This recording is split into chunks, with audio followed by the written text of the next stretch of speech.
Hello बच्चों, आज का जो हमारा पाठ है दसम पाठ, जिसका नाम है मंदाकिनी वर्णनम। ठीक है ना। तो इसमें आपको मंदाकिनी नदी का वर्णन किया गया है। ठीक है। तो यहां से एक प्रश्न पूछा जाएगा कि मंदाकिनी वर्णनम पाठ में किस नदी का वर्णन है। तो क्या जवाब दोगे आप? मंदाकिनी नदी। ठीक है ना। आपका ये 1 नंबर का प्रश्न आएगा। यहाँ पर दिया है कि प्रस्तुत पाठ आदि कवि वाल्मीकि द्वारा रचित वाल्मीकि रामायण के अयोध्या कांड के 95वें सर्ग से संकलित है। अब यहां से बच्चे ये प्रश्न पूछा जाए कि मंदाकिनी वर्णनम जो पाठ है हमारा वो कहां से लिया गया है, तो आपका आंसर होना चाहिए कि वाल्मीकि रामायण के अयोध्या कांड के 95वें सर्ग से लिया गया है। ठीक है ना।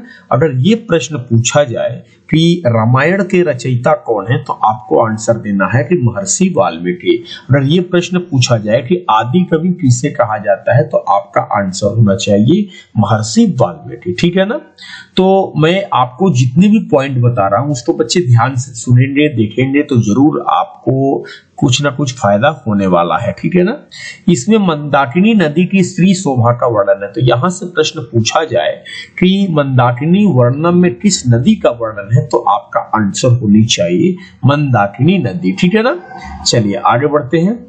आगे यहां पर यह लिखा हुआ है कि वनवास के क्रम में राम पत्नी तथा अनुज लक्ष्मण सहित चित्रकूट जाते हैं। जैसा कि आपने सुना होगा कि जो भगवान राम को 14 वर्ष की वनवास होती है, उसमें भगवान राम और उनकी पत्नी सीता और उनके जो छोटे भाई हैं लक्ष्मण, ये सभी के सभी 14 वर्ष के लिए वनवास के लिए जाते हैं। वैसे तो वनवास सिर्फ और सिर्फ भगवान राम को हुआ था, लेकिन पत्नी और इनके जो छोटे भाई हैं वो भी साथ में गए थे। ठीक है ना।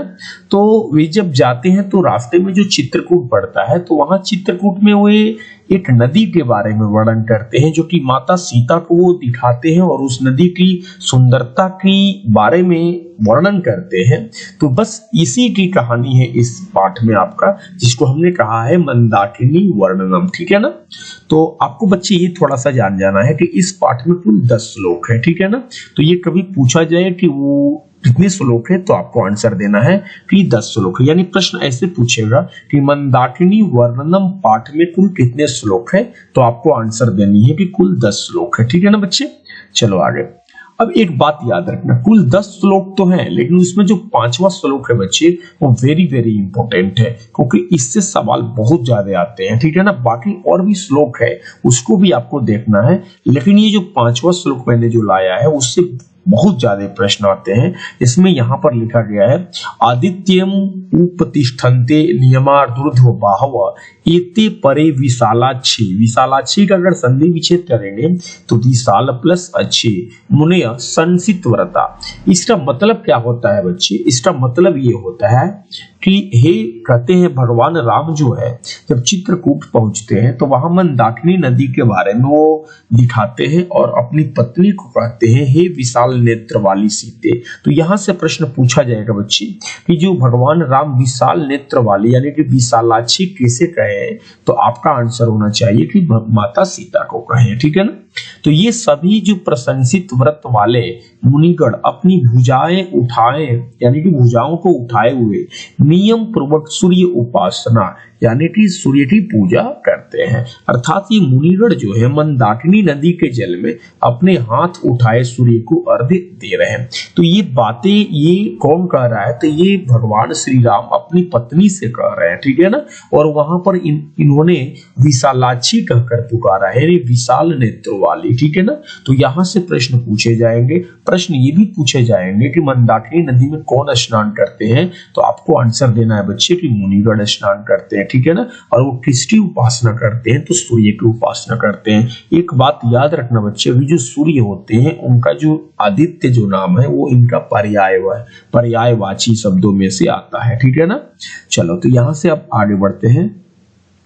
अब मेरा कुछ प्रश्न है कि पहला प्रश्न ये है बच्चे कि मंदाकिनी वर्णनम पाठ के कवि कौन है, तो आपको आंसर देना है कि मंदाकिनी वर्णनम पाठ के जो कवि है वो महर्षि वाल्मीकि है। ठीक है ना।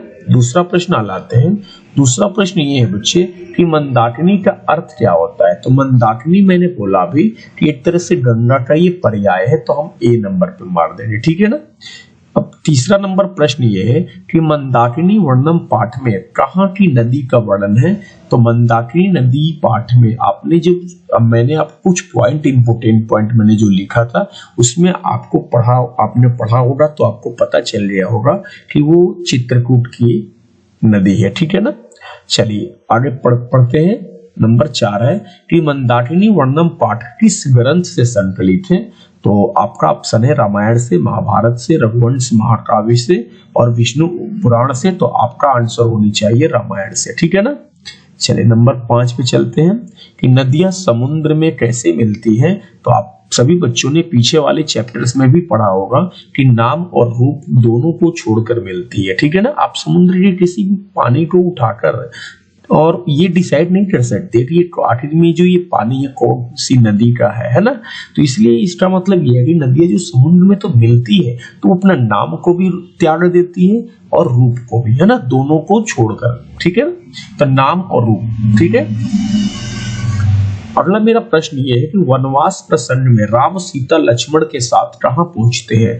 तो जो वनवास हुआ था तो भगवान राम सीता लक्ष्मण यानी कि राम सीता लक्ष्मण ये तीनों के तीनों लोग कहाँ पहुंचे थे। ये तो चित्रकूट पहुंचे हुए थे, ठीक है ना।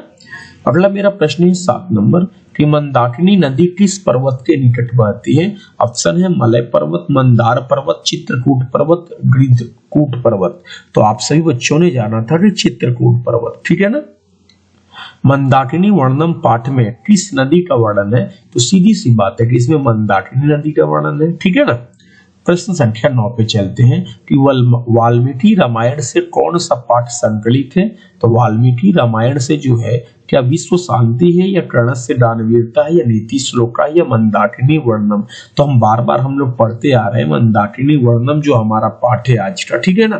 तो वाल्मीकि रामायण से कौन सा पाठ संकलित है बच्चे। तो मंदाकिनी वर्णम। राम मंदाकिनी की शोभा किसको दिखा रहे हैं। तो मैंने आपको बताया अभी था कि वो माता सीता को दिखा रहे हैं, ठीक है ना। 11 नंबर प्रश्न है कि राम ने विशालाक्षी किसको संबोधित किया है। तो विशालाक्षी का मतलब कि हे विशाल नेत्रों वाली सीते। तो ये सीता माता को उन्होंने संबोधित किया है, ठीक है ना। अगला प्रश्न 12 नंबर है कि मंदाकिनी में कौन स्नान करते हैं। तो सभी बच्चे ने देखा होगा कि हमने बताया भी था कि सारे ऋषिगण क्या करते हैं, अपनी भुजाओं को उठाकर वे क्या करते हैं, स्नान करते हैं और सूर्य देव की उपासना करते हैं, ठीक है ना। मंदाकिनी जो वर्णम जो पाठ है उसमें कुल कितने पद हैं। तो आपने पढ़ा भी होगा कि उसमें कुल 10 पद हैं, ठीक है ना। चलिए मुने ऊर्ध्वबाहव नियमात खाली स्थान उपतिष्ठन्ते यानी जो मुनि लोग हैं वे अपनी भुजाओं को उठाकर नियम पूर्वक किसकी उपासना करते हैं, किसकी पूजा करते हैं। तो आदित्यम हो जाएगा क्योंकि सूर्य की जो पर्याय होती है वो आदित्य ही होता है ना। चलिए अगला मेरा प्रश्न ये है कि कालिदास ने किस नदी का वर्णन किया है। तो याद रखना बच्चे कालिदास के द्वारा जो रघुवंश महाकाव्य है, रघुवंश, ठीक है ना, महाकाव्य, तो इसमें जो है उन्होंने मंदाकिनी नदी के बारे में वर्णन किया गया है। तो ये याद रखना बच्चे कि ये प्रश्न भी पूछे जाते हैं कि रघुवंश महाकाव्य के लेखक कौन है। तो आपको बताना है कि कालिदास, ठीक है ना। धन्यवाद।